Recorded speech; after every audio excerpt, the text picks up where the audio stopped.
आपको वाकिफ कराते हैं, जहां पुलवामा हमले को लेकर सर्वदलीय बैठक फिलहाल खत्म हो चुकी है।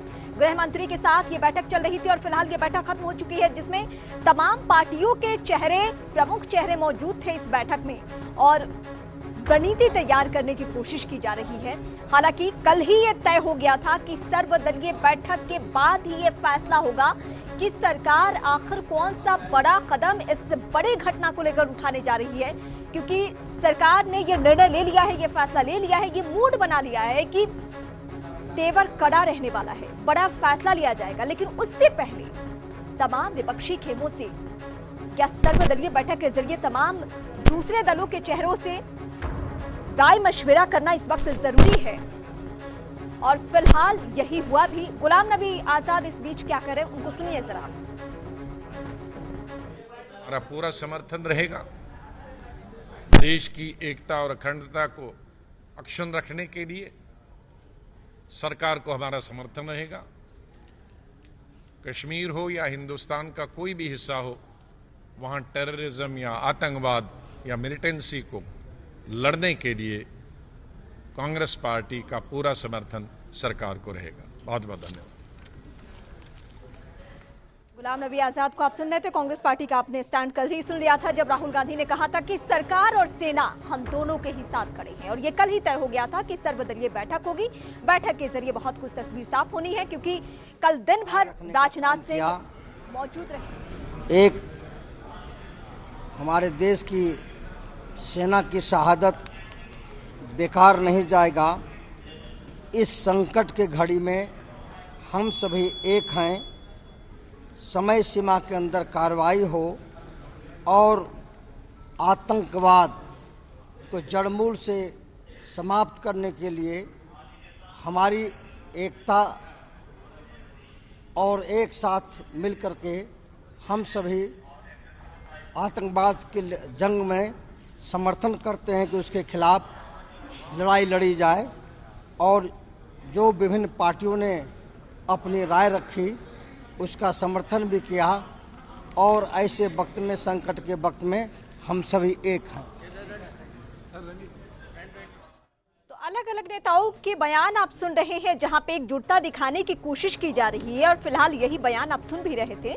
और इससे पहले कांग्रेस पार्टी का हम जिक्र कर रहे थे कि कल राहुल गांधी सामने आए, उन्होंने कहा सरकार और सेना के साथ है। आज गुलाम नबी आजाद को आप सुन रहे थे आपसे कुछ ही देर पहले, और उन्होंने कहा कि इस वक्त जो परिस्थिति बनी हुई है उसको देखते हुए हम सरकार के साथ हैं। तो हमारी कोशिश है कि सर्वदलीय बैठक में जो जो नेता शामिल हुए थे उनके बयान हम आप तक पहुंचाएं, और जम्मू कश्मीर के भी कई राजनेता इसमें मौजूद थे। और फिलहाल आरजेडी के जयप्रकाश नारायण यादव को आप सुन रहे थे, और आरजेडी का क्या स्टैंड है। भले ही अलग अलग मसलों को लेकर आरजेडी का स्टैंड अलग रहता हो, लेकिन इस बीच इस वक्त ये बड़ा बयान आया है, जहां पे सरकार के साथ कंधे से कंधा मिलाकर तमाम पार्टियों के नेता चल रहे हैं। साथ साथ हम आपको अपडेट ये भी कर दें, इस बैठक में तमाम चेहरों की मौजूदगी देखने को मिली थी, और तय जो हुआ वो कुछ ही देर बाद सरकार की तरफ से ये तस्वीर भी साफ करने की कोशिश होगी। तो 40 जवान हमारे शहीद हो चुके हैं।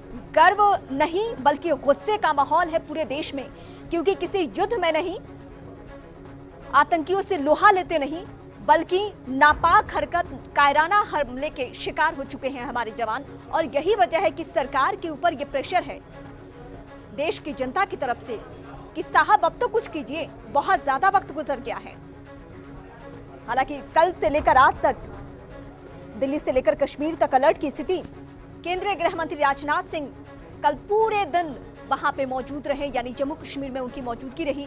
अलग अलग एंगल से वो बातचीत करते रहे, कई दफा उन्होंने मीटिंग की। उसके बाद शाम तक जब दिल्ली पार्थिव शरीर पहुंचने लगा हमारे जवानों का, शहीद जवानों का, उस वक्त उनकी दिल्ली में मौजूदगी देखने को मिली। और आज की बात करें तो 11 बजे से लेकर अभी तक एक महत्वपूर्ण बैठक चल रही थी, और उस बैठक के जरिए ये तय हुआ कि आखिर पाकिस्तान को, आखिर आतंकवाद को किस तरीके से करारा जवाब देना है, क्योंकि चौतरफा मांग उठ रही है कि अब कोई बातचीत नहीं पाकिस्तान के साथ, सिर्फ और सिर्फ दुश्मनी होनी चाहिए। यहां तक कि कहा जा रहा है कि युद्ध से बेहतर होगा कि जो सुविधाएं पाकिस्तान को भारत की तरफ से मिल रही है उसे पूरी तरीके से बंद किया जाए। बार बार सिंधु नदी के पानी का जिक्र हो रहा है, जो कि 1960 में ही ये संधि सिंधु नदी को लेकर हुआ था और पाकिस्तान को पानी मिलता है इससे। तो इसको लेकर भी लोग सवाल उठा रहे हैं कि क्यों ना पाकिस्तान को मिलने वाला पानी बंद कर दिया जाए, कारोबार के रास्ते बंद कर दिए जाए। और इस बीच हमारी सहयोगी और दिल्ली ब्यूरो चीफ अदिति नागर हमारे साथ जुड़ रही हैं। अदिति, क्या कुछ तय हुआ? क्योंकि कोई भी बड़ा फैसला लेने से पहले तमाम चेहरों को, तमाम पार्टियों के नेताओं को सरकार कॉन्फिडेंस में लेना चाहती है और यही वजह है कि आज एक सर्वदलीय बैठक की गई। रीमा, देखिए, सबसे महत्वपूर्ण बात यह है कि ऐसे घड़ी में जब भारत इस दुख से गुजर रहा है और भारत के साथ इस तरीके से आत्मघात किया गया है, तो तमाम जो सर्वदलीय बैठक में ये देखा गया कि जो सारे दल के लोग हैं वो इस मुद्दे पर एक साथ खड़े होकर नजर आए। और जो नरेंद्र सिंह तोमर है, पार्लियामेंट अफेयर मिनिस्टर, उन्होंने बताया कि बैठक की शुरुआत में मौन रहकर शहीदों को श्रद्धांजलि दी गई और एक प्रस्ताव भी पारित किया गया। और पुलवामा अटैक पर सभी दलों के लोकसभा और राज्यसभा के नेताओं की बैठक हुई। सभी दलों ने भरोसा दिया कि देश और सरकार के साथ खड़े हैं। सबसे महत्वपूर्ण बात कि ये ऐसी घड़ी है जहां पर पूरा विपक्ष सरकार के साथ और देश की जनता के साथ खड़ा हुआ नजर आया और इस बैठक बात को रखा गया। बैठक की शुरुआत में राजनाथ सिंह, जो कि गृह मंत्री हैं देश के, उन्होंने कहा कि आतंकी कार्रवाई से देश आक्रोशित है और शॉक्ड है और ऐसे में जम्मू कश्मीर से आतंकवाद के खात्मे पर संकल्प लिए देश अभी आतंकवाद से निर्णायक लड़ाई लड़ रहा है और ऐसे में अब आगे क्या कुछ होगा उसके लिए विश्वास दिलाया कि सरकार पुरजोर आर्मी को फ्री हैंड दे चुकी है। और इसके अच्छा अदिति, इस बैठक के जरिए दो कोशिश की गई है। एक तो पूरे दिन कल केंद्रीय गृह मंत्री राजनाथ सिंह कश्मीर में रहे हैं, तो उनको ये बताना भी था कि क्या वहां की परिस्थितियां है, क्या कुछ पेचीदगी है, और दूसरी बात कि दुश्मनों को यह दिखाना है कि हमारी एकजुटता आपके लिए काफी है।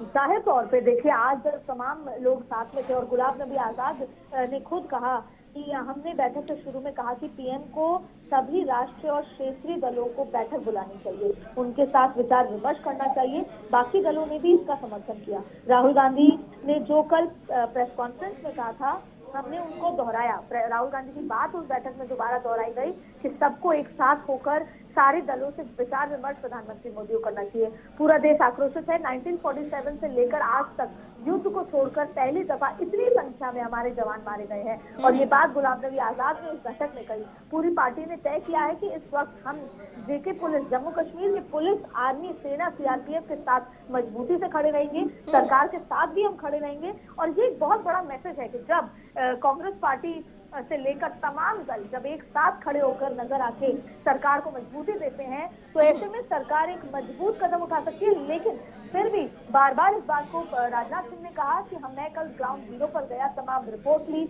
आगे आर्मी किस तरीके से जो प्लानिंग है, किसी तैयार है, तमाम उस बातों को भी साझा किया और आगे मजबूती से जम्मू कश्मीर से आतंकवाद को उखाड़ फेंकना है, उस पर भी तमाम चीजों पर चर्चा की गई। जी, हालांकि अदिति, इस बीच बहुत ज्यादा कुछ तस्वीरें साफ नहीं हो पाई है कि इस बैठक के जरिए क्या कुछ तय हुआ है और शायद सरकार बहुत हद तक कुछ बातें साझा भी ना करे, वो सिक्रेसी पॉलिसी मेंटेन भी करना चाहिए। लेकिन इस बीच उस देश की जनता को या देश के पब्लिक को ये जानने का हक भी है कि आखिर सरकार कौन सा फैसला ले रही है या किस तरीके से कदम आगे बढ़ा रही है ताकि लोगों का गुस्सा शांत होगा। क्योंकि दिल्ली में बैठी अदिति, आप भी देख रही होंगी कि ना सिर्फ सोशल मीडिया पे लोग सीमित हैं, बल्कि सड़कों पे उतर रहे हैं, कैंडल मार्च कर रहे हैं, धरना प्रदर्शन, खुद से ही अपनी अपनी दुकानें बंद कर रहे हैं। गम भी है, गुस्सा भी है, दर्द भी है, तकलीफ भी है। देखिए, यहाँ पर अगर सरकार के पास, हालांकि जाहिर तौर पर सरकार खुलकर इस बारे में नहीं बताएगी, लेकिन यहाँ पर सरकार के पास दो विकल्प हैं, एक है कूटनीतिक और एक है सामरिक। जब कूटनीतिक विकल्प की बात होती है तो कूटनीतिक विकल्प में हम बिना खून खराबे के जब दूसरे देशों के सरकारों के साथ कूटनीति के साथ पाकिस्तान को अलग थलग करने की बात करते हैं, पाकिस्तान के साथ वो सारे संबंध खत्म करने की बात करते हैं। लेकिन अब वक्त ऐसा है कि सिर्फ मैसेज नहीं देना है। तो ऐसे में क्योंकि पाकिस्तान पूरी तरीके से उस आतंकवाद के साथ खड़ा हुआ है, तो ऐसे में कूटनीतिक विकल्प तो है ही, लेकिन सामरिक विकल्प जब हम या तो सर्जिकल स्ट्राइक करें, जो कि सर्जिकल स्ट्राइक के समय हुआ था, या फिर हम युद्ध करें। और देखिए, सर्जिकल स्ट्राइक का जो किया गया था आधी रात को, और अब ऐसे के बाद पाकिस्तान और पूरा आतंकवाद इस बात को ये मान चुका होगा कि अब भारत चुप नहीं बैठेगा। बिल्कुल तो अदिति, होना भी यही चाहिए कि दुश्मन देश को कानो कान खबर ना हो और हम उस पर कार्रवाई भी कर दें, जैसे हमने सर्जिकल स्ट्राइक किया था। उम्मीद भी हम यही करते हैं। फिलहाल तमाम जानकारी के लिए शुक्रिया। आगे भी हम आपका रुख करेंगे क्योंकि दिल्ली में इस वक्त बहुत हलचल है। सर्वदलीय बैठक खत्म हो चुकी है। क्या कुछ तय हुआ, किस तरीके से सर्वदलीय बैठक के जरिए तमाम पार्टियों को कॉन्फिडेंस में लेने की कोशिश हुई, ये हम आपको इस वक्त अपडेट कर रहे हैं। तो फारूक अब्दुल्ला की मौजूदगी भी इस बैठक में देखने को मिली, जो कि जम्मू कश्मीर के इस वक्त के मौजूदा वक्त के सबसे कद्दावर चेहरे हैं। और आपने कई टेलीविजन पे उनको बोलते हुए सुना भी होगा कि उनका स्टैंड क्या था। उन्होंने कहा कि आखिर कौन भुगत रहा है इस खून खराबे को, सरकार ने आखिर क्यों कश्मीर की समस्या का समाधान नहीं किया। क्योंकि ना सिर्फ केंद्र में, आप देखिए जरा, 6 लोकसभा सीटें हैं जम्मू कश्मीर में, 3 लोकसभा सीटों पर काबिज है इस वक्त बीजेपी। यहां तक कि पीडीपी के साथ राज्य में सरकार भी बना चुकी है, लेकिन किसी भी समस्या का समाधान नहीं हुआ। यही वजह है कि जो कश्मीर के राजनेता हैं या फिर देश के लोग हैं, वो सवाल उठा रहे हैं कि साहब, हमने तो आपको मौका दिया लेकिन आपने कुछ नहीं किया।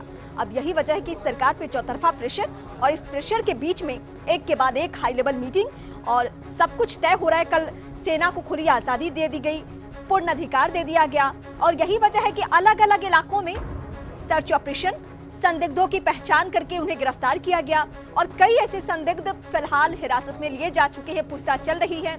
इसके अलावा हम बात करें तो तय ये भी हो चुका है कि राज्यपाल वहां बदल दिए जाएंगे, और राज्यपाल कोई राजनीति का चेहरा अब नहीं होगा। जम्मू कश्मीर में खासकर वहां पे सेना का कोई पूर्व अधिकारी ये जिम्मेदारी संभाल सकता है, क्योंकि मौजूदा वक्त में ये जरूरी भी है। हालांकि राज्यपाल ने भी चूक मान ली है कि सुरक्षा एजेंसियों के अलर्ट के बावजूद भी चूक हुई है, और चूक के बदौलत ही हमारे 40 जवान शहीद हो चुके हैं। इस बीच जो देश के लोगों का गुस्सा है उसको शांत करना बहुत जरूरी है। हालांकि जैसा हमारी सहयोगी अदिति भी बता रही थी कि बहुत कुछ तस्वीरें यहाँ साफ नहीं है, लेकिन ऐसा नहीं है कि सरकार इस बार चुप बैठने वाली है। चुनाव के लिहाज से भी सरकार चुप नहीं बैठेगी, क्योंकि लोगों की नाराजगी भारी पड़ सकती है, और कोई भी पार्टी, इस देश की कोई भी पार्टी इस तरीके का रिस्क कम से कम एंड चुनाव से पहले तो नहीं लेने वाली है, क्योंकि मार्च के पहले सप्ताह में ही चुनाव की तारीखों का अनाउंसमेंट हो जाना है। तो इंतजार कीजिए, हमारे देश के राजनेता माकूल जवाब देंगे।